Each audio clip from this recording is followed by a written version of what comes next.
بسم الله الرحمن الرحيم الحمد لله رب العالمين والعاقبة للمتقين فلا عدوان إلا على الظالمين والصلاة والسلام على سيد المرسلين وإمام المتقين نبينا محمد وعلى آله وصحبه أجمعين أما بعد فالسلام عليكم ورحمة الله وبركاته. Para ikhwan, para pendengar Radio FM yang dimuliakan Allah, alhamdulillah kita dapat dipertemukan dalam majelis ilmiah ini, dan kita mengharapkan kepada Allah Subhanahu wa taala Jalla wa ala semoga senantiasa memberikan kepada kita bimbingan untuk istiqamah menuntut ilmu yang bermanfaat dan mengamalkan dalam bentuk amalan yang saleh. Kajian kita insyaallah taala kajian Kasyfus Syubhat, dan kelihatannya inilah kajian terakhir dari kitab ini. Semoga Allah SWT memudahkan bagi kita untuk memahaminya,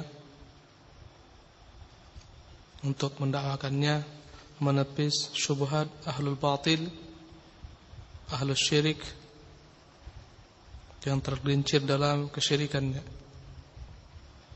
Para ikhwan yang hadirin serta para pendengar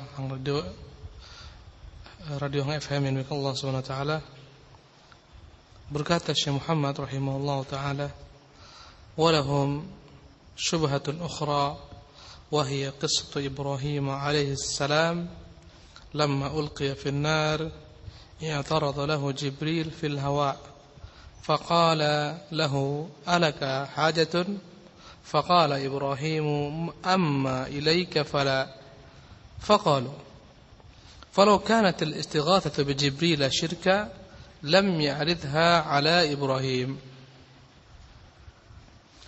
Berkata Syekh Muhammad rahimahullah ta'ala, mereka, maksudnya ahlul syubhat, ahlul batil, memiliki syubhat lain yang mereka jadikan sebagai pegangan mereka.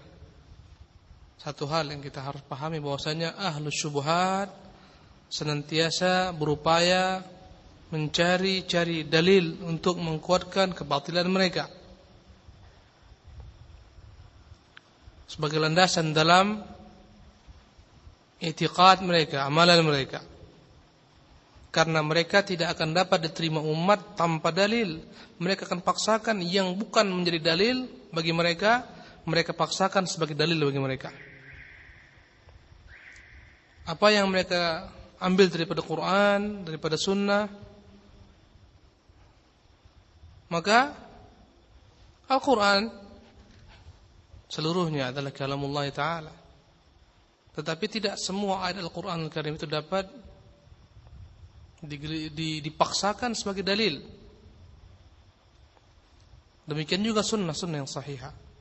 Jika kita cermati setiap kelompok dalam Islam yang masih dalam lingkup Islam yang tersesat, semisal Khawarij, Mu'tazilah, Jabariyah, Qadariyah, semuanya mereka itu berupaya mencari dalil dari Al-Quran dan sunnah sebagai pegangan mereka. Dan kebanyakan setelah kita cermati, mereka tersesat karena mereka berpegang dengan sebagian ayat, meninggalkan ayat lainnya, berpegang dengan sebagian hadis, meninggalkan sebagian hadis lainnya. Orang-orang Jabariyah tersesat karena mengambil sebagian ayat dari Al-Quran Al-Karim yang menguatkan paham mereka. Contohnya ayat yang berbunyi Allah khalaqakum wa ma ta'malun, dan Allah yang menciptakan kamu dan apa-apa yang kamu perbuat. Ini mereka jadikan sebagai dalil bahwa manusia tidak sama sekali memiliki daya upaya. Semua yang diperbuat manusia adalah perbuatan Allah. Manusia tidak memiliki arti, tidak memiliki upaya dan ikhtiar, manusia terpaksa. Qadariyah mengambil sebagian dalil lainnya, faman syaa'a falyu'min wa man syaa'a falyakfur. Barang siapa yang mau silakan beriman, barang siapa yang mau silakan kufur. Kata mereka ini menunjukkan kafir, iman itu ikhtiar, itu adalah merupakan kekuasaan hamba, tidak ada campur tangan Allah. Tidak ada kehendak Allah di sana. Allah tidak berkehendak menjadikan seorang menjadi mukmin ataupun kafir, tapi hamba yang berkehendak. Batil. Semuanya berupaya mengambil dalil, tetapi wajhul istidlal, cara pengambilan dalilnya dipaksakan. Sekarang kita membahas tentang kelompok yang tersesat, ahlus syubuhat, ahlus syirik, penyembah kubur dan sejenisnya, semisalnya. Mereka punya syubhat yang banyak sekali. Kita telah jelaskan dari awal pelajaran dan hingga akhir. Banyak syubhat mereka. Mereka menyebutkan syubhat mereka kisah Ibrahim alaihissalam. Lamma ulqiya finnar, tatkala Ibrahim dicampakkan ke dalam api, dicampakkan dari tempat yang jauh karena besarnya kobaran api. Mereka kumpulkan kayu bakar dari seluruh penjuru, mereka hidupkan api, mereka nyalakan, mereka enggak berani dekat. Dicampakkan Ibrahim dengan alat pelempar menjanik. Ketika di tengah-tengah udara, i'tarada lahu Jibril, maka datang kepadanya Jibril menawarkan fil hawa, di udara. Faqala alaka hajah, berkata Jibril, apakah engkau butuh kepadaku, butuh bantuanku, apakah engkau memiliki hajat terhadapku? Faqala Ibrahim, maka berkata Ibrahim, amma ilaika fala, adapun kepadamu aku tidak butuh bantuan. Faqalu, maka mereka berkata, ahlul batil, ahlul syubhat berkata, falau kanat al-istighatsatu bi Jibril syirkan lam ya'ridha 'ala Ibrahim. Kalaulah yang namanya beristighatsah kepada Jibril itu dihukumi syirik, tidak akan mungkin ditawarkan Jibril alaihissalam kepada Nabi Ibrahim. Kata mereka, ini dalil menunjukkan bahwa kita boleh beristighatsah kepada makhluk. Boleh kita dalam kondisi terjepit meminta bantuan, namanya bahasa Arabnya beristighatsah. Dibolehkan beristighatsah kepada makhluk. Buktinya Jibril menawarkan bantuannya kepada Ibrahim alaihissalam. Maka jangan disalahkan kami ketika kami beristighatsah kepada wali fulan di kuburannya, kepada wali Allan di makamnya, jangan disalahkan. Karena kami punya hujjah kisah Ibrahim alaihissalam. Jibril menawarkan kepadanya bantuan. Kalaulah beristighatsah meminta bantuan kepada makhluk itu dilarang, tidak akan mungkin Jibril tawarkan kepada Ibrahim alaihissalam. Tidak akan mungkin Jibril tawarkan kepada Ibrahim alaihissalam bantuannya. Fala jawab. Maka jawabannya, anna hadza min jinsil hay'atil ula. Jawaban ini sama dengan jawaban yang lalu-lalu yang sebelumnya, yang telah kita bahas. Fa inna Jibril 'arada 'alaihi an yanfa'ahu bi amrin yaqdiru 'alaihi. Sesungguhnya Jibril menawarkan kepada Ibrahim perbuatan yang memang dia mampu melakukannya. Fa innahu kama qala Allah Ta'ala fi syadidul quwa, karena Jibril sebagaimana Allah sebutkan tentang Jibril, syadidul quwa, memiliki kekuatan yang bersangatan. Jibril alaihissalam mengangkat negeri kaum Lut.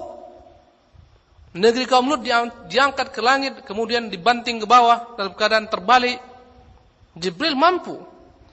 Falau adzina Allahu lahu an ya'khudha nara Ibrahim wa ma haulaha min al-ardi. Kalaulah Allah izinkan Jibril untuk menyampakkan api Ibrahim dan tempat sekelilingnya, bumi sekitarnya, wal jibala, bahkan kalau Allah berikan Jibril izin untuk mencabut gunung dari akarnya, wa yulqiha fil masyriqi awil maghribi la fa'al, kemudian dicampakkan Jibril di negeri timur ataupun barat, pasti akan dia perbuat. Walau amarahu an yadha Ibrahim alaihissalam fi makanin ba'idin anhum la fa'al. Kalaulah Allah perintahkan Jibril untuk menyelamatkan Ibrahim, mengangkatnya, diletakkan di tempat yang jauh dari kaumnya, dari api, niscaya akan mampu dia perbuat. Walau amarahu an yarfa'ahu ila as-sama'i la fa'al. Kalau saja Allah Ta'ala perintahkan Jibril alaihissalam mengangkat Ibrahim ke langit, akan dia perbuat. Sebagaimana Jibril mengangkat Isa bin Maryam ke langit. Intinya, Jibril alaihissalam tawarkan kepada Ibrahim sesuatu pekerjaan, perbuatan yang memang dia mampu melakukannya. Dan itu telah kita bahas. Yang kita larang beristighatsah kepada makhluk dalam perkara makhluk tidak mampu melakukannya. Lihatlah kisah Musa alaihissalam ketika datang Bani Israel beristighatsah kepada Musa. Musa mampu ditumbangkan lawan daripada pemuda Bani Israel tersebut. Pembahasan kita ini adalah yang dilarang beristighatsah kepada makhluk dalam perkara yang mereka tidak mampu melakukannya. Contohnya beristighatsah kepada orang yang telah meninggal. Orang yang telah meninggal, kata Rasulullah alaihissalatu wassalam, "Idza mata ibnu Adam inqata 'amaluhu." Terputuslah semua amalannya. Semua, illa min salat, kecuali tiga. Tiga perkara ini pun yang mereka perbuat ketika mereka hidup di dunia. Upaya mereka, usaha mereka. Ya. Di antaranya kata Rasulullah SAW menjelaskan tiga perkara tersebut. Sedekah jariyah, sedekah yang mengalir pahalanya terus menerus setelah dia meninggal. Ini upaya dia yang diperbuat di dunia. Ketika dia meninggal, tanah yang dia wakafkan terus menerus dipakai, digunakan, maka mengalir pahalanya kepadanya. Atau ilmu yuntafa'u bih, atau ilmu yang bermanfaat yang diajarkan, mengalir pahalanya kepadanya setiap orang melaksanakan amalan tersebut. Awaladun salih yad'ulah, atau anak saleh yang berdoa untuknya. Karena anak itu adalah merupakan bagian daripada upaya dia di dunia, menyekolahkannya, mendidiknya dan seterusnya. Selain ini tidak ada yang berguna. Maka Allah katakan, wa an laisa lil insani illa ma sa'a. Dan sungguhnya manusia tidaklah memperoleh kecuali apa-apa yang dia perbuat. Itu kapan? Ketika hidup di dunia. Ketika telah meninggal, terputus semua amalannya.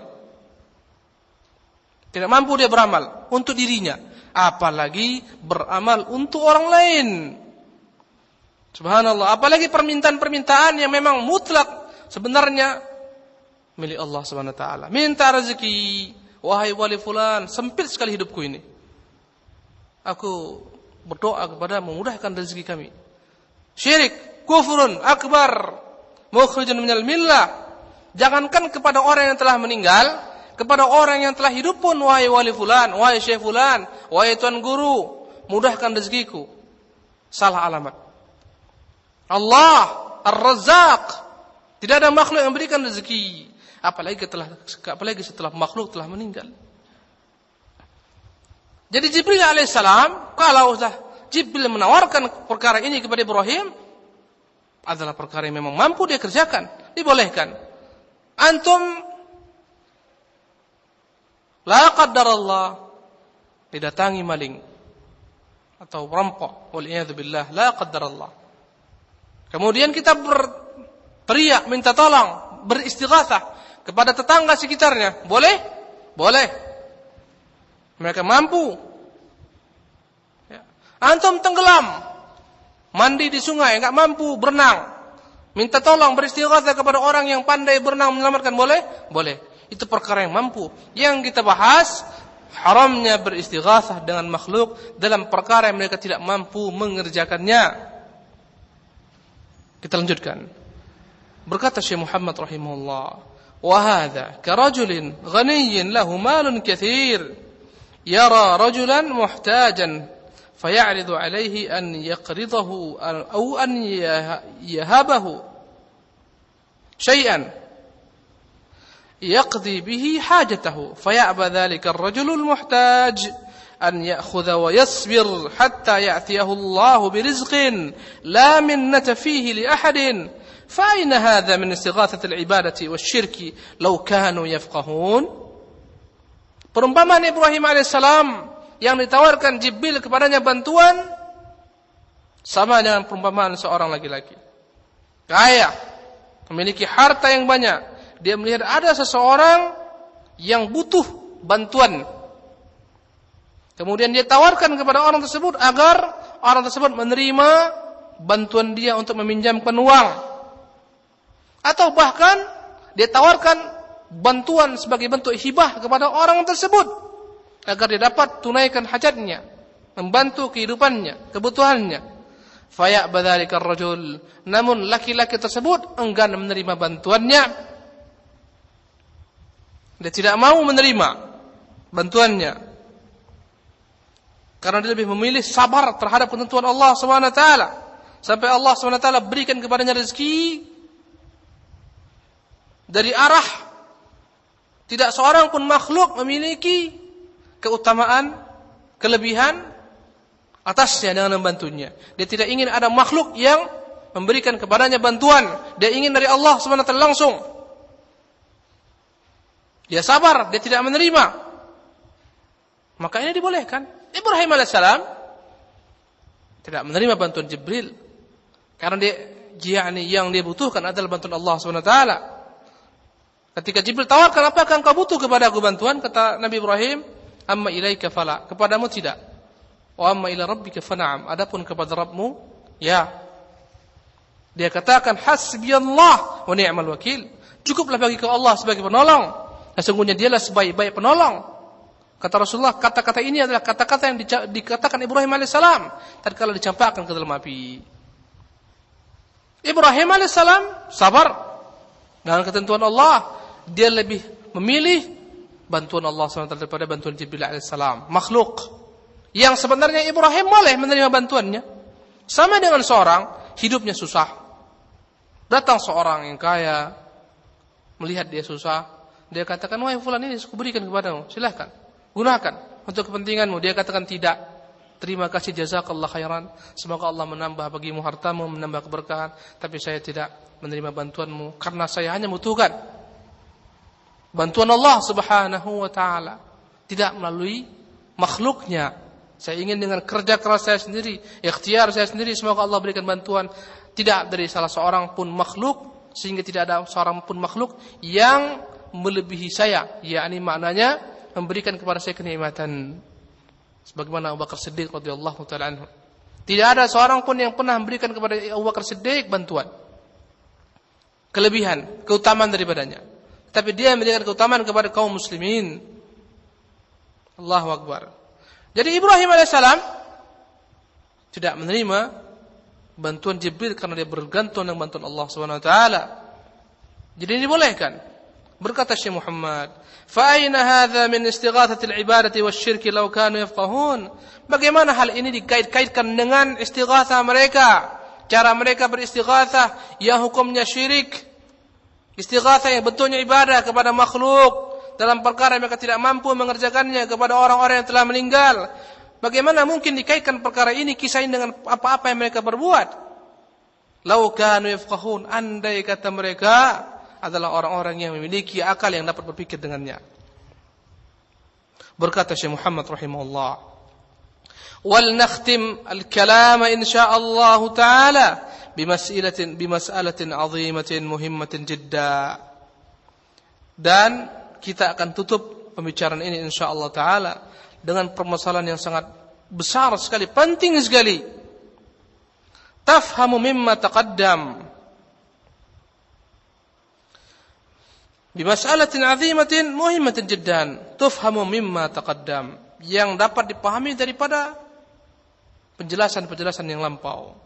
Walakin nufridu lahal kalama li'idhami sya'niha, tapi kita khususkan pembahasan ini karena begitu besarnya artinya.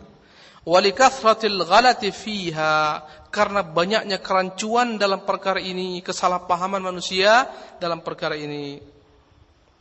Fanaqulu, maka kami katakan, berkata Syekh Muhammad, kita akan tutup pembicaraan tentang kasbu syubhat ini dengan perkataan permasalahan yang penting sekali, yang sangat besar sekali, yang sebenarnya telah dapat dipahami dari pembahasan-pembahasan sebelumnya. Tapi kita khususkan di sini, kita ulangi kembali, kita ulas kembali karena besarnya perkara ini, karena banyaknya orang-orang yang keliru tergelincir dalam perkara ini. Fanaqulu, maka kami katakan, la khilafa anna at-tauhid la budda an yakuna bil qalbi wal lisani wal amal. Tidak ada perbedaan di antara para ulama bahwasanya tauhid harus diiringi dengan hati, lisan, ucapan dan amal. Kata Syekh Muhammad, tidak ada perselisihan di kalangan ulama, yang namanya tauhid harus dibarengi dengan tiga hal. keyakinan dalam hati, ucapan dengan lisan, diiringi dengan perbuatan dengan seluruh anggota tubuh. Itulah tauhid, itulah iman. Tidak ada persisian padanya. Fa in ikhtalla syai'un min hadza lam yakunir rajulu muslima. Maka jika kurang satu daripada perkara ini, yang tiga ini, seseorang lelaki tidak akan dihukumi sebagai orang Islam.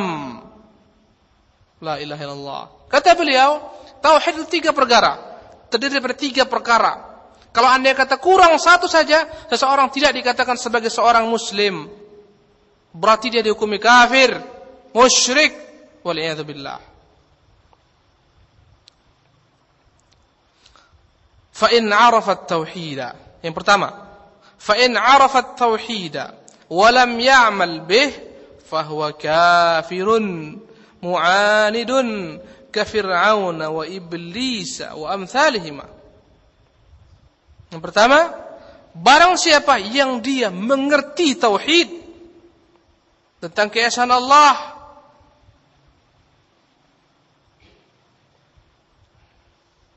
tetapi dia tidak mengamalkan konsekuensi tauhid. Dia tahu tentang kekuasaan Allah, rububiyah Allah Subhanahu wa taala, dia tahu. Tapi dia tidak amalkan, fahuwa kafir.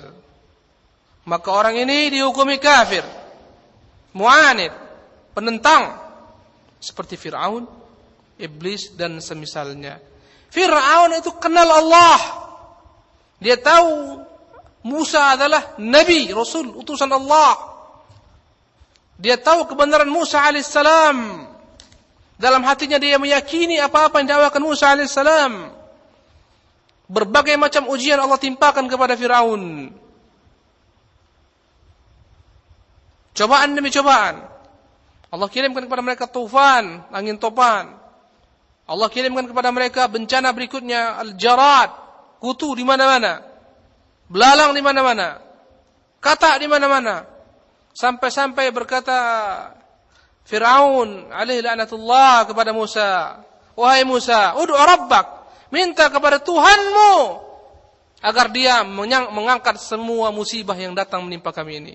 Andai kata dia angkat semuanya musibah ini, lanu'minanna lak, kami akan beriman kepadamu. Wala nursilanna ma'aka Bani Israil, kami akan kirim kepadamu Bani Israil, kami biarkan Bani Israil untuk kau pimpin. Sampai-sampai Allah katakan, wajahadu biha wa istayqanatha anfusuhum zulman wa 'uluwa fanzur kaifa kana 'aqibatul mufsidin.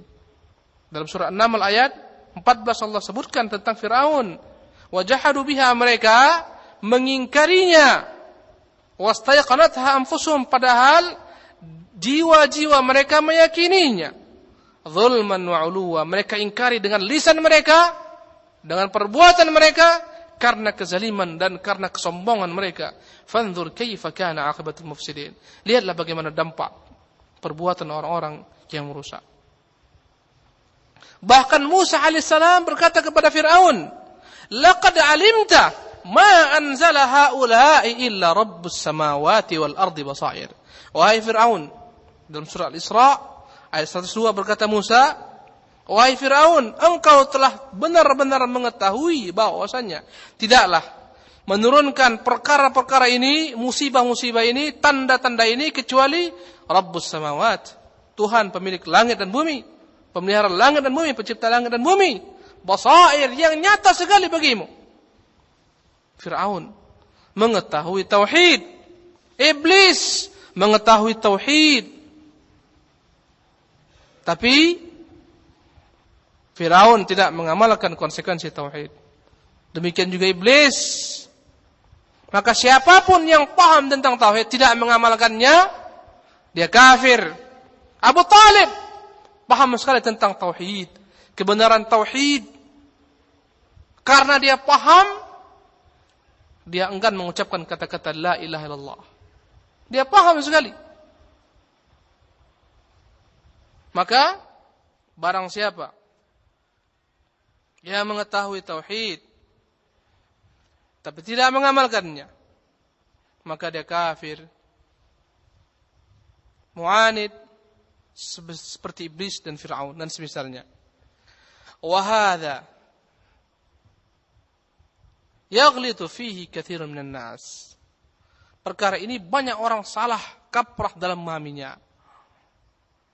Yaqulun hadza haqqun wa nahnu nafham hadza wa nashhadu annahu al-haqq walakin la naqdiru an naf'alahu wa la yajuzu 'inda ahli baladina illa man wafaqahum wa ghayru dhalika min al-a'dhar wa lam yadri al-miskin anna ghaliba a'immati al-kufri ya'rifuna al-haqqa wa lam yatrukuhu illa li shay'in min al-a'dhar kama qala ta'ala اشتروا بآيات الله ثمنا قليلا وغير ذلك من الآيات كقوله يعرفونه كما يعرفون أبناءهم.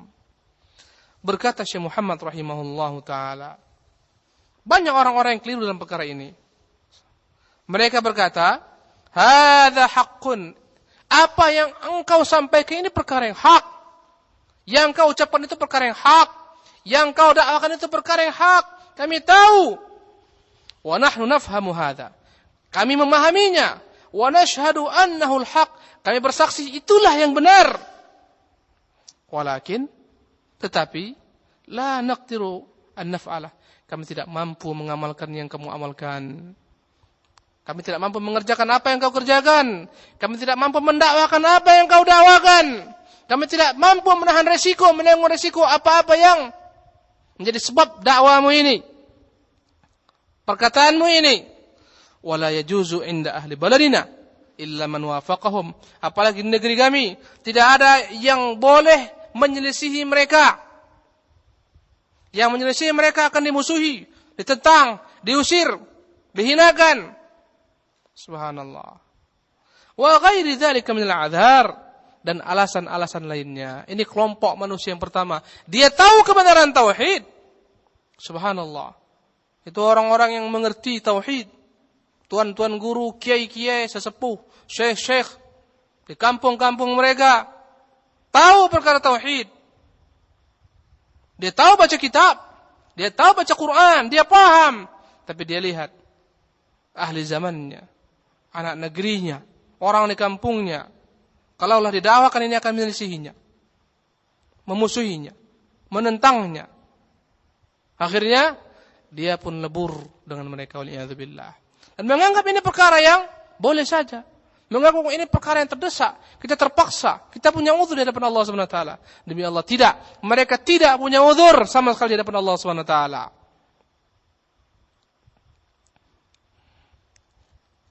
Kata Syekh Muhammad, "Walam yadri al-miskinu anna ghaliba a'immatil kufri ya'rifuna al-haqqa." Orang miskin ini, orang jahil ini tidak tahu bahwasanya kebanyakan daripada para pemimpin-pemimpin kekufuran, pemimpin-pemimpin orang kafir, mereka mengetahui kebenaran. Abu Jahal paham kebenaran, Abu Lahab paham tauhid, Abu Talib paham tauhid, Umayyah bin Khalaf tahu tauhid. Walam yatrukuh, mereka mengetahui yang benar,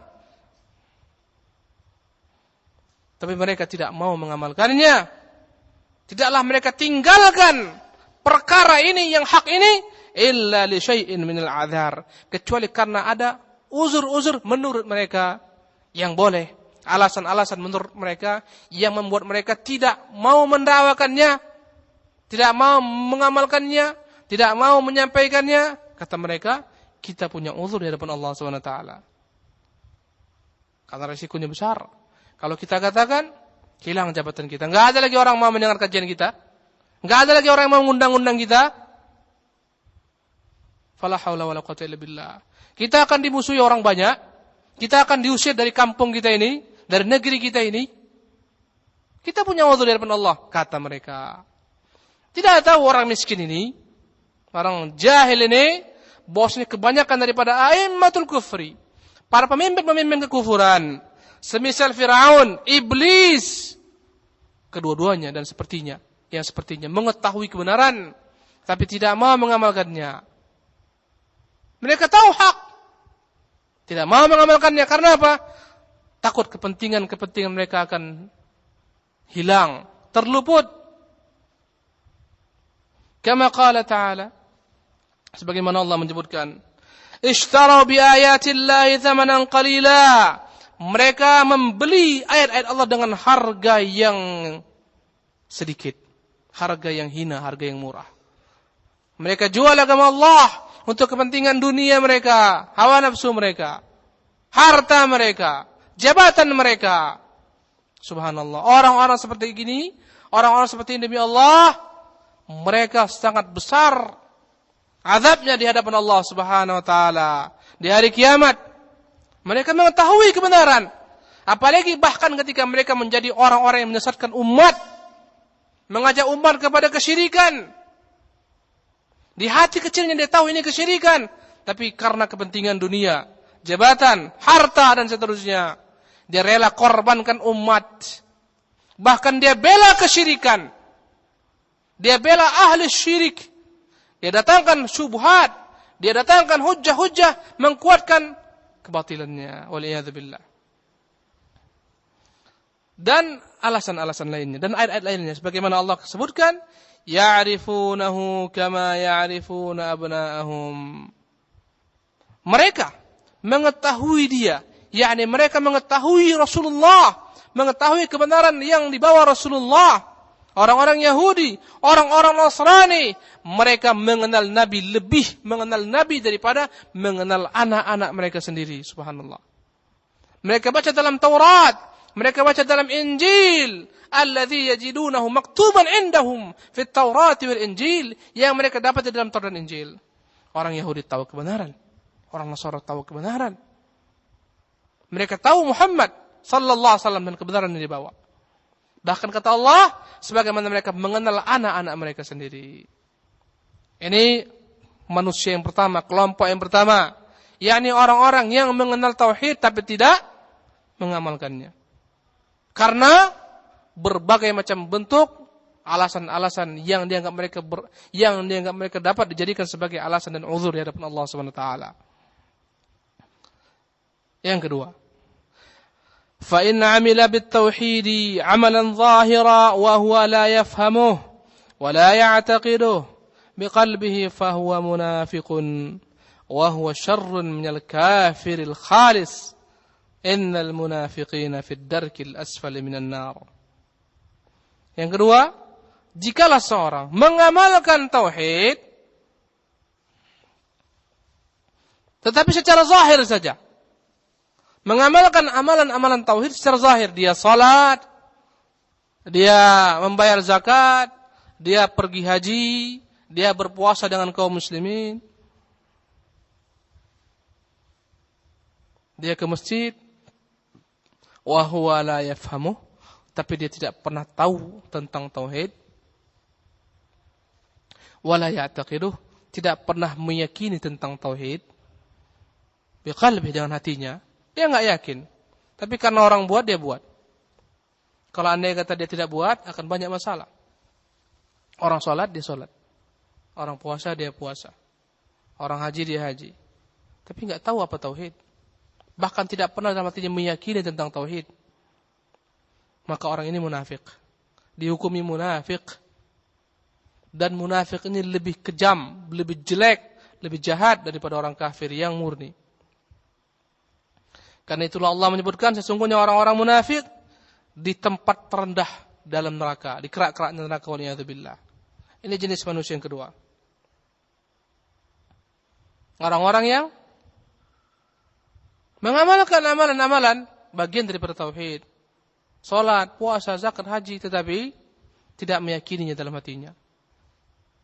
Mereka mengatakan kami kaum muslimin, kami muslim sebagaimana kalian. Dalam hati mereka tidak meyakini Islam.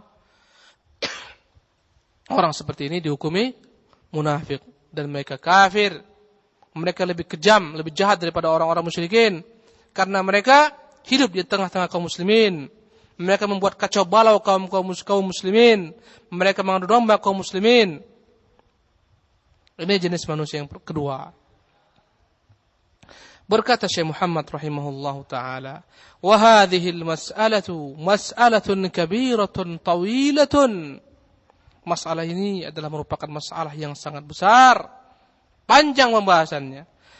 Tabayyana lak idza ta'ammaltaha fi alsinatin nas. Jika akan jelas bagimu jika kau perhatikan hal ini dalam realita kehidupanmu sehari-hari. Senantiasa diucapkan oleh bibir dan lidah-lidah manusia. Kata beliau, tara man ya'riful haqqa wa yatrukul 'amala bih. Engkau melihat ada orang-orang yang mengetahui kebenaran. Dai, alim, dia tahu kebenaran, dia mampu membaca Al-Qur'an, memahami Qur'an, mampu memahami literatur Arab, membaca kitab para ulama, dia tahu. Wa yatrukul 'amala bih, tapi tidak diamalkan apa-apa yang dia ketahui. Li khawfi naqsi dunya, karena takut dunianya tergeser. Berkurang dunianya, pendapatannya berkurang, waliyadzubillah. Awjah, takut kedudukannya berkurang di mata manusia. Kehormatannya hilang, dia dilecehkan, dia dihinakan. Aw mudarat, atau diamalkan dalam rangka cari muka saja. Mencari muka. Dalam hatinya tahu dia, ini batil. Tapi untuk cari muka dia perbuat. Berkumpul dengan orang-orang ahlu syirik. Bersama-sama ahlu kufur, ahlu syirik. Kumpul bersama, ketika pulang di rumahnya dia tahu, ini batil. Kenapa tidak kau dakwakan? Aku khawatir tentang kedudukanku di mata mereka. Dan seterusnya. Wa tara man ya'malu bihi zahiran la batinan. Dan engkau kebalikan melihat sebagian orang mengamalkan perkara-perkara tauhid secara zahir. Gerakan-gerakan tubuh, ucapan-ucapan lisan, dia puasa dan seterusnya. Menikah dengan orang-orang muslimah, pergi haji dan seterusnya.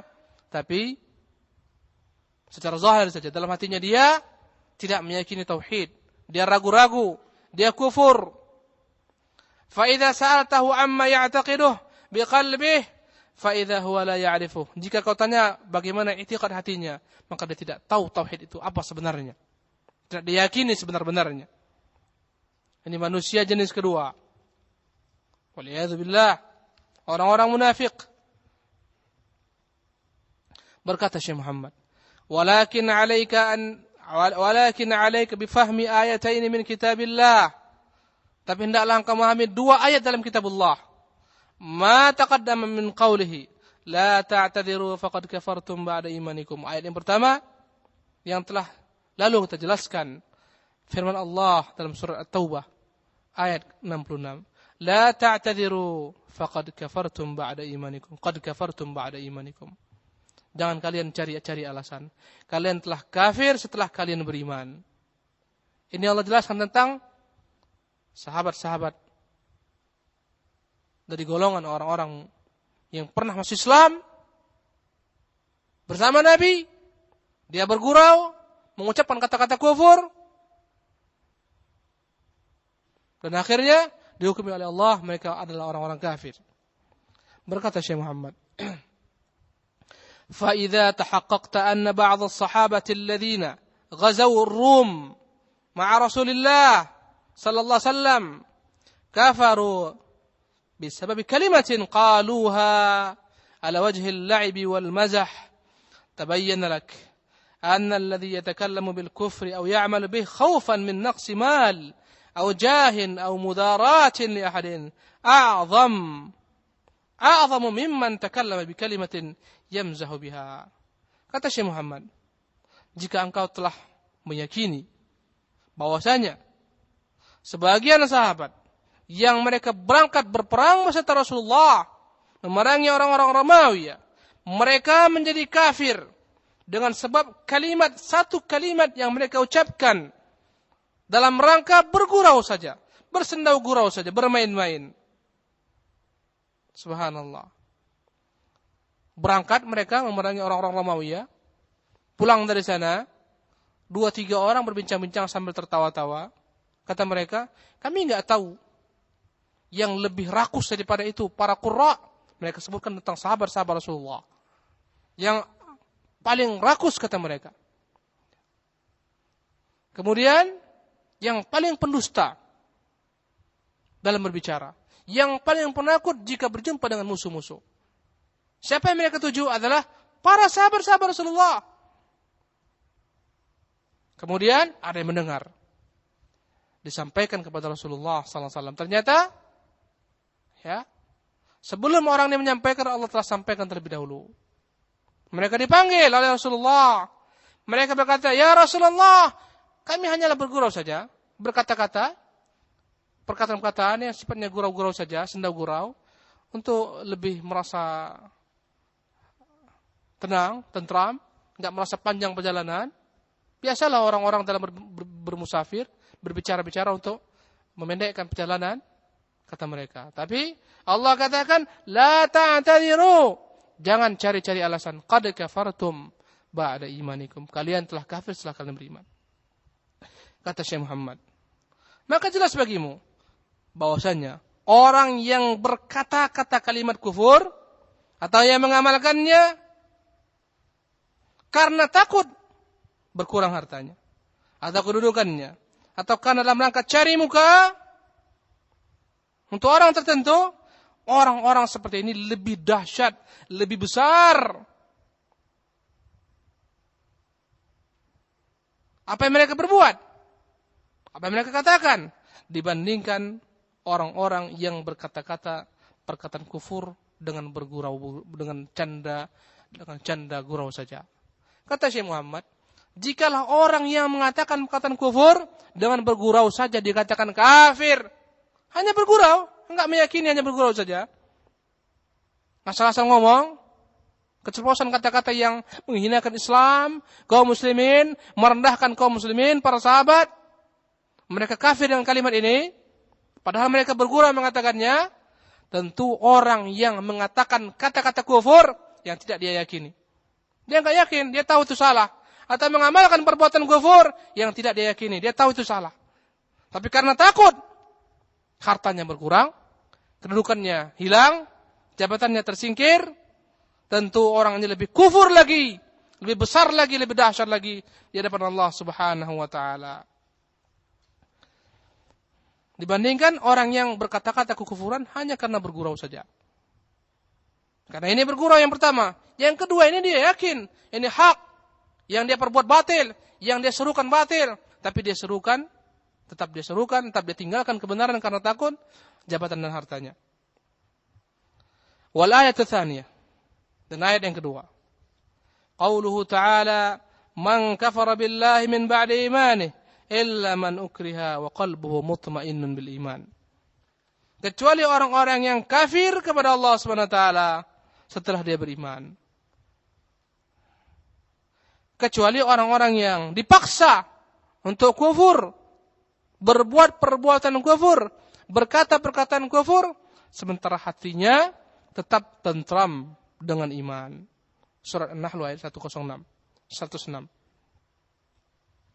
Kata Syekh Muhammad, "Falam ya'dharillahu min haula illa man ukriha ma'a kauni qalbihi mutmainnan bil iman." Allah tidak berikan uzur sama sekali terhadap mereka orang-orang kafir setelah mereka beriman, kecuali yang dipaksa sementara hatinya tetap yakin dengan keimanan, mantap dengan iman, terpaksa dia mengerjakannya. Kalau enggak dia kerjakan, dia dibunuh.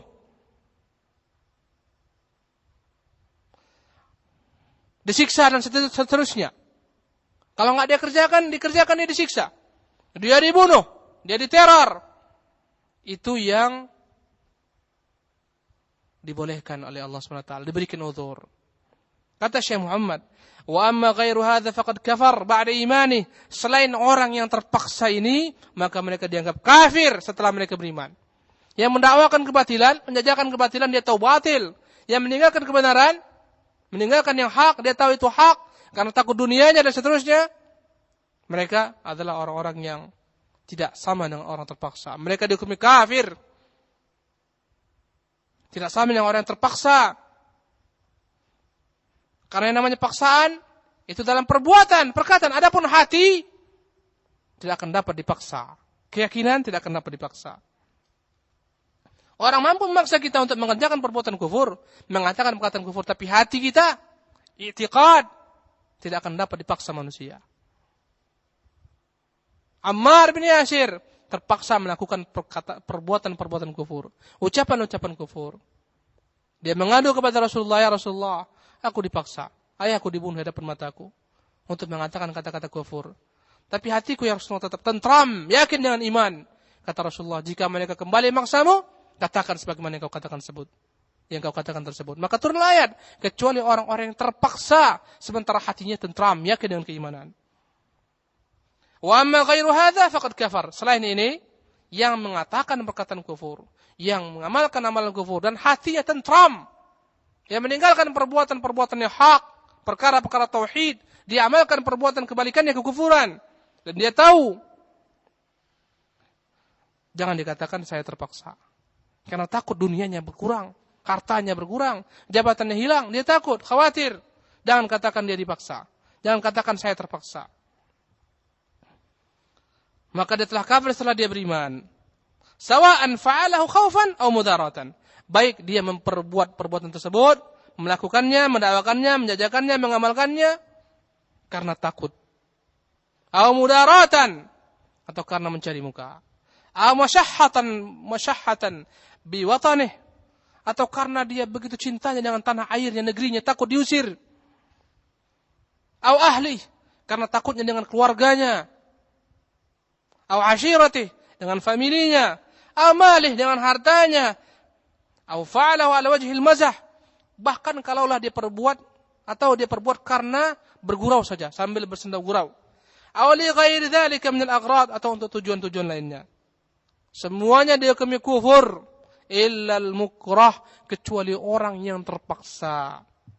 Wal ayatu tadullu ala hadza min jihatayn al-ula min qawlihi illa man ukriha. Ayat ini menjelaskan perkara ini bahwasanya hanyalah orang-orang terpaksa saja yang selamat. Disebutkan dengan dua sisi dari ayat ini. Pertama, firman Allah yang berkata illa man ukriha, kecuali orang-orang yang terpaksa saja. Falam yastathnillah illa al-mukrah, tidaklah Allah kecuali orang terpaksa saja. Wa ma'lumun anna al-insana la yukrahu illa 'ala al-'amal aw al-kalam, dan hal yang dipahami, diyakini bahwasanya manusia tidak akan dapat dipaksa kecuali untuk mengamalkan suatu amalan atau mengatakan suatu perkataan.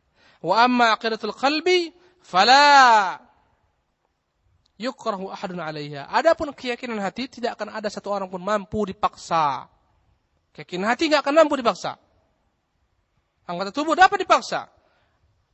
Lisan dapat dipaksa, tapi hati tidak akan dapat dipaksa. Wa tsaniyah. Adapun ayat yang kedua yang menunjukkan kesalahan kapahan mereka dalam memahami perkara ini, qauluhu ta'ala, firman Allah tabaraka ta'ala, dzalika bi annahum mustahabbu al-hayatad dunya 'ala al-akhirah. Mereka itu, orang-orang kafir itu, dihukumi Allah kafir, dimasukkan Allah ke dalam neraka. Kenapa? Bi annahum mustahabbul hayatad dunya, karena mereka mencintai kehidupan dunia, 'ala al-akhirah, lebih daripada kehidupan akhirat. Berkata Syekh Muhammad, ayat ini terdapat dalam surat An-Nahl ayat 107. Fasarraha anna hadzal kufra wal 'adzab lam yakun bisabab al-i'tiqad aw al-jahli aw al-bughd lid-din aw mahabbah al-kufri. Wa innama sababuhu anna lahu fi dhalika hadza min hudud ad-dunya fa'atharahu 'ala ad-din. Wallahu subhanahu wa ta'ala alam, walhamdulillahi rabbil alamin, wa sallallahu ala Muhammadin wa alihi wa sahbihi ajma'in. Ayat yang kedua, Allah berfirman, yang demikian itu, mereka orang-orang kafir, dihukumi oleh Allah dengan neraka, karena mereka lebih mencintai kehidupan dunia dibandingkan akhirat. Fasarraha anna hadzal kufra, Allah jelaskan bahwasanya kekufuran mereka ini, azab yang menimpa mereka orang-orang kafir ini di neraka, lam yakun bisababil i'tiqad, bukan karena keyakinan mereka atau kejahilan mereka atau kebencian mereka kepada agama atau kecintaan mereka kepada kekufuran, tidak. Kenapa mereka dihukumi kafir? Kenapa mereka dihukumi oleh Allah dengan azab di neraka? Tetapi sebabnya adalah, kata beliau, bukan karena keyakinan mereka, i'tiqad mereka, karena mereka tahu yang hak. Bukan karena kejahilan mereka mengerti yang hak. Bukan karena kebencian mereka kepada agama, mereka tahu agama ini yang hak, dakwah ini yang hak. Tetapi karena apa? Sebabnya karena mereka memiliki kepentingan dunia. Anna lahu fi dzalika hazzan min hududz dunya. Karena mereka memiliki kepentingan dunia. Jikalau mereka terangkan, mereka dakwakan, kepentingan ini mereka khawatirkan akan hilang. Fa'atharu 'ala ad-din, maka mereka lebih mengutamakan dunia mereka daripada agama mereka. Wal iyadzu billah. Karena itu sebabnya mereka dikafirkan oleh Allah Subhanahu wa taala. Orang-orang musyrikin, pemimpin-pemimpin Quraisy, Abu Jahal, Abu Lahab, dan lain-lainnya, mereka mengetahui kebenaran. Tapi karena kepentingan dunia mereka memimpin di negeri Arab. Mereka memiliki pengikut, memiliki wibawa, dan seterusnya. Kalaulah mereka beriman dengan Islam, akan tersingkir dunia mereka, karena itulah mereka tidak mau mengimaninya. Padahal mereka meyakini itu yang hak. Allah SWT sebutkan dalam banyak ayat Al-Quran Al-Karim, bagaimana orang-orang musyrikin meyakini kebenaran Rasulullah SAW. Allah katakan dalam surat Al-An'am ayat 33, "Qad na'lamu innahu la yahzunuka alladhi yaqulun fa innahum la yukadzibunak." Kami mengetahui sesungguhnya engkau benar-benar bersedih terhadap orang-orang yang mengatakan kepadamu, la yukadzibunak, kami tidak mendustakan engkau wahai Muhammad. Kami tidak mendustakan engkau, kami benarkan engkau. Apa yang kau bawa itu hak. Walakinna adh-dhalimina bi ayatillahi yajhadun. Tetapi orang-orang yang zalim dengan ayat-ayat Allah, mereka adalah orang-orang yang ingkar, yang menentang. Dia adalah Tuan Salman Al-Farisi. Ketika datang Rasulullah hijrah ke Madinah, dia berkata dengan saudaranya tentang kedatangan Rasulullah, bagaimana tanggapan terhadap orang tersebut. Salman Al-Farisi di atas pohon kurma mendengar, dia gemetar mendengarnya. Apakah benar orang tersebut sebagaimana yang kau dapati, yang kita dapat dalam kitab kita? Apakah benar dia Rasul terakhir? Berkata orang yang tersebut, benar. Semua tanda-tandanya ada dalam kitab kita. Lengkap, semua ada. Bagaimana denganmu? Apakah engkau mengikutinya? Kata dia, tidak. Demi Allah tidak. Karena dia bukan daripada Bani Israel. Mereka mengetahui kebenaran. Tidak cukup hanya sekedar mengetahui kebenaran. Kenapa demikian? Mereka mendahulukan kepentingan dunia mereka. Waliyadzubillah.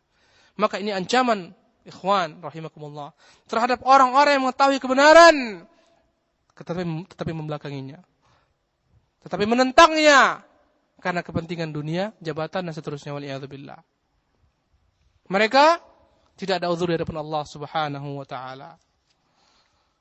Berkata Syekh Muhammad rahimahullah taala, ditutup kitab ini, wallahu subhanahu wa ta'ala alam.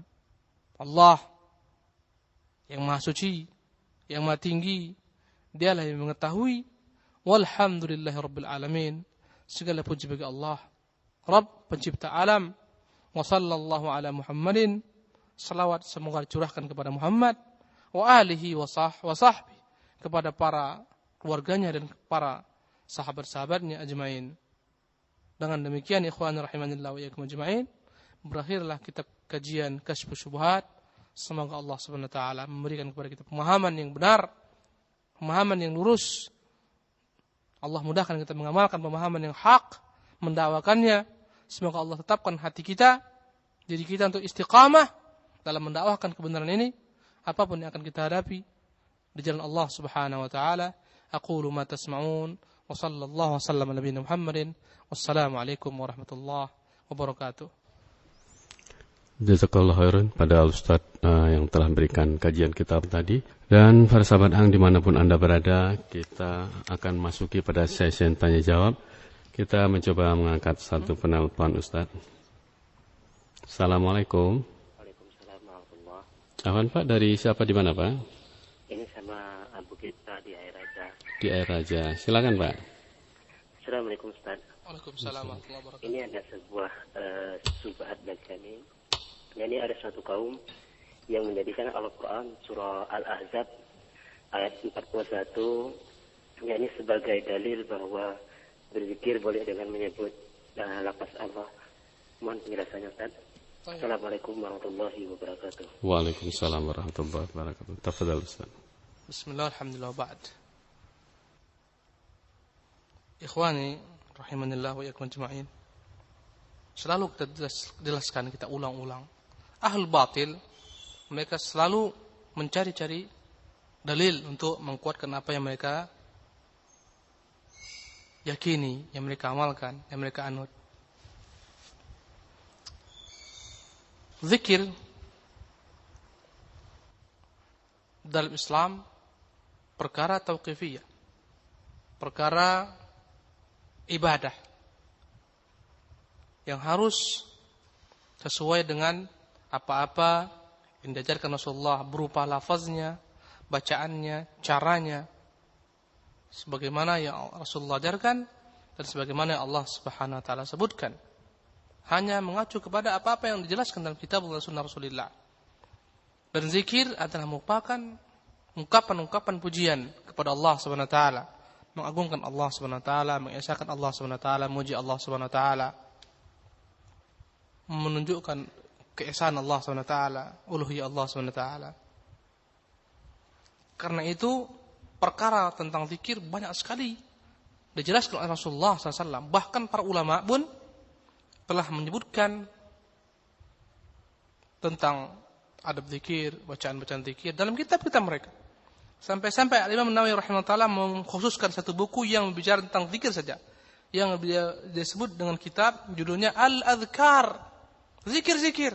Subhanallah. Maka intinya zikir adalah pujian. Subhanallah, itu zikir. Artinya maksudnya engkau ya Allah dari segala macam bentuk kekurangan, aib dan seterusnya. Alhamdulillah, itu zikir. Dalamnya ucapan pujian, segala puji milikmu ya Allah SWT. La ilaha illallah, itu zikir. Kalimat tauhid, keesaan, menunjukkan keesaan tentang Allah SWT. Tidak ada ilah yang hak kecuali Allah yang berhak diibadati disembah. Allahu Akbar, itu zikir. Dalamnya ucapan, kandungan, takbir, memuji Allah Subhanahu wa taala. La haula wala quwwata illa billah dan lain-lainnya. Adapun lafaz Allah mufradan, secara mufrad hanya satu saja Allah, tidak dapat dijadikan sebagai zikir. Kenapa? Karena beberapa hal. Yang pertama, tidak pernah Rasulullah sallallahu alaihi wasallam ajarkan kepada umatnya, kepada para sahabatnya untuk berzikir dengan kata-kata Allah. Allah, Allah, Allah. Enggak ada. Tidak ada. Karena itu enggak ada hadis yang menjelaskan secara khusus Rasulullah mengajarkan kepada para sahabat berzikir dengan kata-kata Allah. Enggak ada. Yang ada kalimat-kalimat, kalimatan khafifatan al lisan, dua kalimat yang gampang diucapkan dengan lisan, berat timbangan di sisi Allah Subhanahu wa taala, dicintai Allah Subhanahu wa taala, subhanallah bihamdihi subhanal azim, dan kalimat-kalimat lainnya. Itu yang ada. Enggak ada kata-kata Allah. Tidak pernah Rasul ajarkan, tidak pernah para sahabat amalkan, tidak pula para tabi'in ajarkan. Datang orang-orang belakangan yang membagi-bagi zikir. Orang awam itu zikir mereka panjang-panjang biasa. La ilaha illallah itu zikir orang-orang awam. Orang-orang yang telah mencapai derajat khusus, tingkat lebih tinggi lagi, orang-orang khawas, itu enggak lagi makanannya la ilaha illallah, itu untuk orang-orang awam saja itu. Zikir orang-orang khawas, Allah, Allah, Allah, itu yang khawas, yang khusus. Yang lebih tinggi daripada orang-orang khusus lagi ini khawasul khawas, terlampau panjang kata-kata Allah. Cukup ambil ujungnya saja, hu, Allahu. Jadi akhirnya hu. Baik, kita katakan agama ini milik Allah. Semuanya dikembalikan kepada Allah Rasulnya. Terangkan kepada kita dalil dari Quran, dari Sunnah, bahwa Rasulullah ajarkan berzikir dengan kata-kata Allah atau hu. Maka mereka berusaha mencari dalil. Mereka bacakan ayat. Lihat Allah mengatakan alladzina yadhkurunallaha qiyaman wa qu'udan. Dalil kami. Mereka adalah orang-orang yang berzikir kepada Allah dengan berdiri ataupun duduk. Kata mereka ini yadhkurunallah, mereka berzikir kepada Allah. Ini kan dalil. Bolehnya berzikir dengan kata-kata Allah. Mereka salah paham. Kata-kata alladzina yadhkurunallah, mereka adalah orang-orang yang berzikir kepada Allah Subhanahu wa taala. Kepada Allah mereka berzikir, bukan orang-orang yang berzikir dengan kata-kata Allah. Enggak ada, bukan seperti itu terjemahannya. Mereka paksakan lagi dalil lainnya. Semua ayat tentang zikir, ya, kepada Allah Subhanahu wa taala, kata mereka ini zikir kepada Allah Subhanahu wa taala. Zikrullah ini zikir Allah. Banyak sekali ayat-ayat mereka paksa supaya benar apa-apa yang mereka amalkan. Mereka cari daripada hadis. Kata mereka dalam Sahih Muslim, la taqumus sa'atu hatta la yuqala fil ardi Allah. Kata mereka, tidak akan terjadi kiamat dalam Sahih Muslim sampai tidak ada lagi orang yang berkata di bumi ini Allah. Kata mereka, ini menunjukkan bolehnya zikir Allah. Ini juga pemahaman yang salah. Hadis ini menjelaskan tentang peristiwa sebelum hari kiamat. Gak ada lagi orang yang beriman. Gak ada lagi orang yang tahu dengan Allah. Gak ada. Ketika itulah kiamat terjadi. Bukan artinya bahwasanya hadis ini mengajarkan kita untuk berzikir dengan kata-kata Allah. Hatta la yuqala fil ardi Allah, Allah. Sampai gak ada lagi orang berkata Allah, Allah. Itu bukan zikir. Tapi tentang tidak adanya lagi ahli tauhid. Jadi semuanya ikhwan rahimanillah wa iyyakum ajmain adalah merupakan perkara-perkara dipaksakan. Ya. Wallahu ta'ala alam. Baik, sahabat Hang dimanapun Anda berada, silakan lagi, kami akan tunggu penelpon berikutnya. Assalamualaikum. Waalaikumsalam warahmatullahi wabarakatuh. Ahwan Pak, dari siapa di mana Pak? Ini Pak Manan di Bengkong. Pak Manan di Bengkong, silakan Pak. Assalamualaikum Ustaz. Waalaikumsalam warahmatullahi wabarakatuh. Alhamdulillah. Yang saya ini tanyakan Ustaz masalah gurau-gurau tadi yang contoh-contohnya. Mungkin karena orang berguru hanya di hati aja atau bagaimana sehingga dia bisa tergelincir dalam Quran. Itu yang saya minta contoh-contohnya mungkin Ustaz. Contoh ya. Jazakallahu khairan. Assalamualaikum warahmatullahi wabarakatuh. Waalaikumsalam warahmatullahi wabarakatuh. Tafadhol Ustaz. Contoh gurau-gurau dalam perkara agama. Ya. Subhanallah. Dalam ucapan orang yang telah tahu tentang perkara hijab, jilbab contohnya, dia hinakan perempuan yang berjilbab, dia lecehkan, apa ini pakai jilbab ini? Ya. Ini orang-orang kolokan ini, dia tahu ada dalilnya. Apalagi sampai diklaim, apa ini perempuan bercadar ini ninja ini, dan seterusnya. Dia olok-olok, dia hinakan. Dia tahu tentang masalah perintah Rasulullah memelihara janggut contohnya. Subhanallah. Dia hinakan, apa ini? Berjenggot itu kan untuk orang-orang Arab saja. Orang kita enggak ada perintah berjenggot. Itu untuk orang Arab saja itu. Mereka yang berjenggot. Subhanallah. Ini berjenggot sama dengan kambing. Terus ini ungkapan-ungkapan kufur. Walaupun kita katakan ya akhi taqillah, dia bilang ini kan hanya gurauan saja. Jangan bergurau dalam perkara-perkara seperti ini. Perkara agama jangan bergurau. Ya. Apapun perkara agama yang diguraukan, dilecehkan, dalam bentuk bergurau saja, itu akan membuat pelakunya kufur waliyadzubillah. Wallahu ta'ala alam. Baik, sahabat Hang, kita melanjutkan pada pertanyaan berikutnya via telepon. Assalamualaikum. Halo, assalamualaikum. Waalaikumsalam. Afwan Pak, dari siapa di mana Pak? Saya Muhammad Faizal daripada Johor Bahru. Dari Johor, silakan Pak. Ustaz, Assalamualaikum. Waalaikumsalam warahmatullahi wabarakatuh. Saya ingin bertanyakan tentang bid'ah Ustaz. Adakah ada khususnya untuk baca Yasin pada malam Jumaat saya beramai-ramai di masjid-masjid dan tahlil arwah?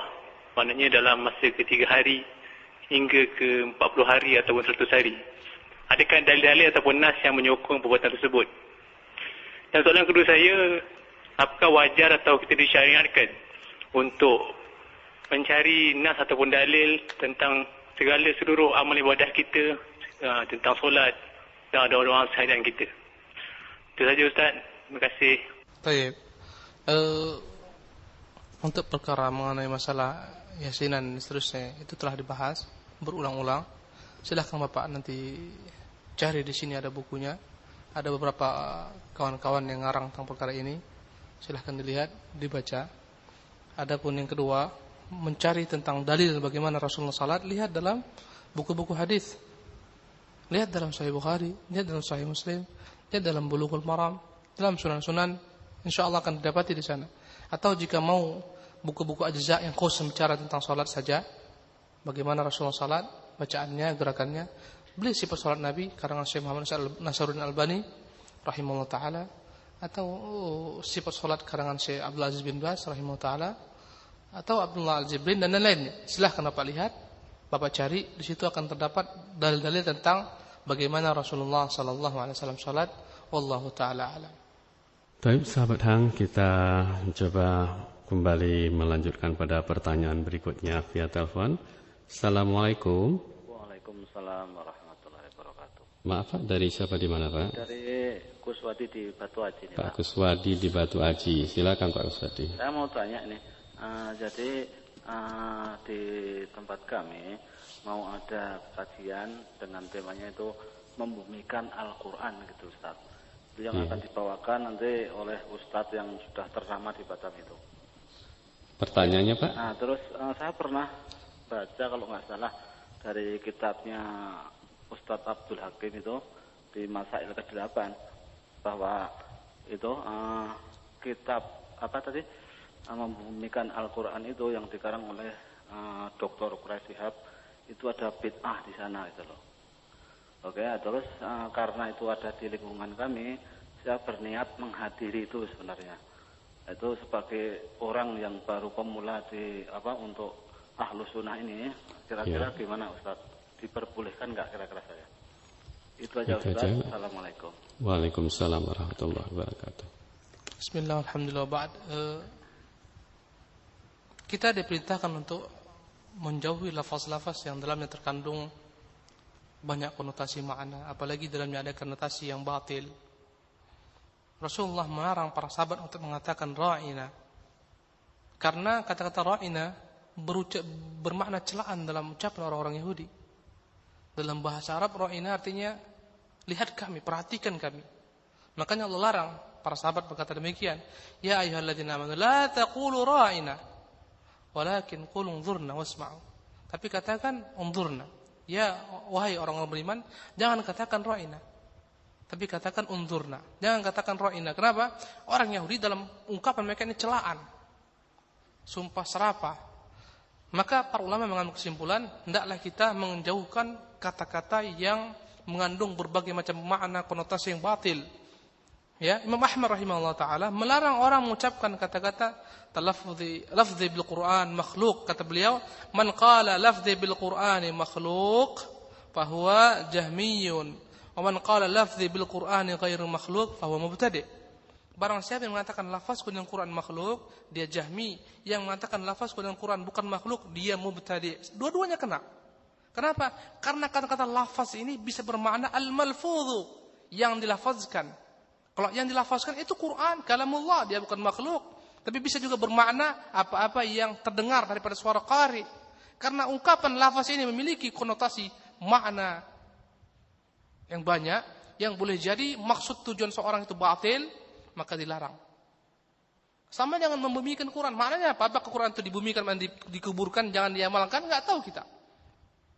Atau maknanya kita amalkan Quranul Karim. Jika maknanya kita amalkan Quranul Karim, maka alangkah baiknya mengamalkan Quran Karim. Dengan itulah umat ini akan dapat petunjuk. Kejayaan ketika mereka mengamalkan Quran Karim.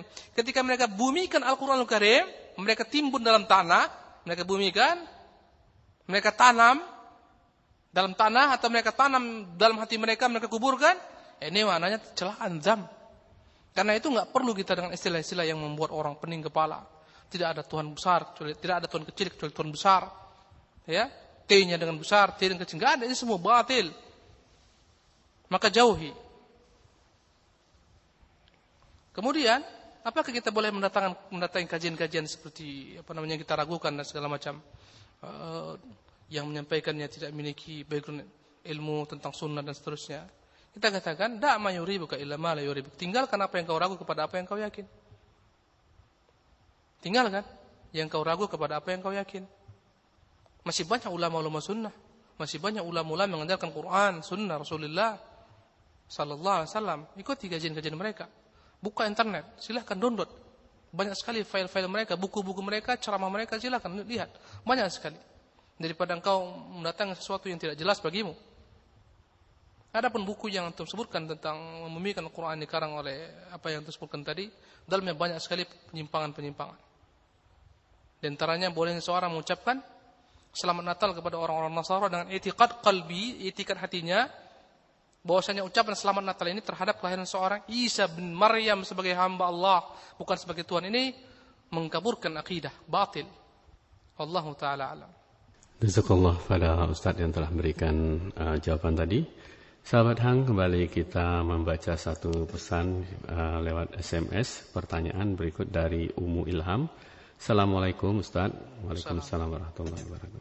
Ustaz, jika kita menjaga orang kafir dan ketika orang kafir itu mau meninggal dunia dan hanya kita yang berada di sampingnya, apakah yang harus kita lakukan? Apakah bisa kita membisikkan kalimat syahadat di telinganya orang kafir tersebut, Ustaz? Mohon penjelasan Ustaz. Syukran. Bismillahirrahmanirrahim. Disyariatkan, diajarkan jika seorang kafir mau meninggal, kita datang untuk mendakwahinya kepada agama Islam. Lihatlah Rasulullah ketika akan meninggal seorang Yahudi, anak muda Yahudi, tetangga beliau datangi, beliau tawarkan kepadanya Islam. Dia katakan, wahai anak, katakan la ilaha illallah. Maka anak Yahudi ini melihat kepada bapaknya. Berkata bapaknya, ati Abdul Qasim, patuhi Muhammad. Patuhi Abdul Qasim. Maka dia ucapkan la ilaha illallah dan dia mati. Berkata Rasulullah, alhamdulillah yang menjadikan aku penyebab diselamatkannya daripada api neraka. Boleh. Dakwahkan kepadanya Islam ketika dia mau meninggal. Lihatlah ketika Abu Talib mau meninggal, Rasulullah dakwahkan kepadanya tauhid. Wahai wahai paman, katakan la ilaha illallah. Kalimat yang menjadi hujjah bagiku kelak di sisi Allah Subhanahu wa taala untukmu. Jadi boleh. Wallahu taala alam. Baik, sahabat Hang dimanapun Anda berada, kita mencoba kembali mengangkat penelpon berikutnya. Assalamualaikum. Waalaikumsalam warahmatullahi wabarakatuh. Afwan, dari siapa di mana itu? Ibu Siti di Tembesi. Di Tembesi, silakan. Assalamualaikum Ustaz. Waalaikumsalam. Tadi di kajian Anda dengar itu tentang tempatnya orang-orang munafik itu di kerak-keraknya neraka. Yang mau Anda tanyakan, bagaimana cara menyikapi agar ini kita terbebas dari sifat munafik. Itu aja Ibu. Terbebas dari sifat munafik. Iya. Sekian Ustaz. Assalamualaikum warahmatullahi wabarakatuh. Waalaikumsalam warahmatullahi. Bagaimana menghindari kemunafikan? Pertama dengan ilmu, belajar. Apa itu ciri-ciri munafik? Rasulullah menyebutkan ayatul munafiq thalathun. 3 tanda-tanda munafik itu adalah ada 3 tanda-tanda orang munafik. Idza haddatsa kadzab wa idza wa'ada akhlaf wa idza tumina khan. Jika berbicara dia berdusta.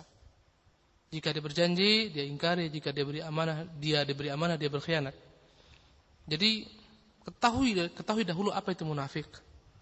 Apa itu kemunafikan? Apa definisi munafik? Apa pembagian nifak? Ketahui dahulu. Nifak dibagi menjadi 2 bagian. Ada nifak i'tiqadi dan nifak amali. Kemunafikan yang sifatnya adalah keyakinan i'tiqad. Yakni orang yang luarnya menunjukkan keislaman.